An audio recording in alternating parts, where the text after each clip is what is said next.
দেশ আর সেই আগের সেকুলার দেশ নেই, তখন আমারও খারাপ লাগে। আমি ফিরতে পারবো না জেনেও আমি চাই ওর দেশ ভালো থাকুক, ওই দেশের মানুষ সুখে শান্তিতে বাস করুক, ওই দেশে কোনো দুর্ঘটনা না ঘটুক। এখন যা ঘটছে তা যেন খুব শীঘ্রই এর সমাধান হয়ে যায়। এত সব সমস্যা, এগুলোর সমাধান যেন হয়, সেটাই আমি চাই। দেশকে ভালোবাসি বলেই চাই। আজকাল আমি দেখছি যে মাদ্রাসায় মাদ্রাসায় জঙ্গিদের মহড়া হচ্ছে।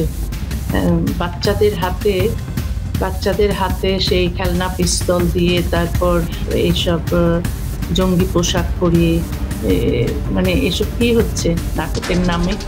আমি এই যে জঙ্গিদের বা ইউনূসের বিরুদ্ধে লিখছি, প্রতিবাদ করছি, এগুলো কিন্তু হাসিনার পক্ষেই যাচ্ছে। কিন্তু আমি তো আর হাসিনার পক্ষে যাচ্ছি। সেই পাকিস্তানে যারা বিশ্বাস করত, যারা যারা বাংলাদেশের মুক্তিযুদ্ধ চায়নি, তারাই কিন্তু ক্ষমতায়। সুতরাং তাদের কাছে পাকিস্তান হচ্ছে বন্ধু, ভারত হচ্ছে শত্রু। যে দেশকে মিত্র শক্তি বলে আমরা মানে ছোটবেলা থেকেই জেনে এসেছি, সেই দেশের সঙ্গে যুদ্ধ। সেই দেশ কতভাবে সাহায্য করছে, কতভাবে পাশে আছে, হ্যাঁ, সেটা দেখছে না। আর যে দেশ 30 লক্ষ মানুষকে হত্যা করেছিল, 2 লক্ষ মেয়েকে করেছিল, সে দেশ হঠাৎ করে বন্ধু হয়ে গেল।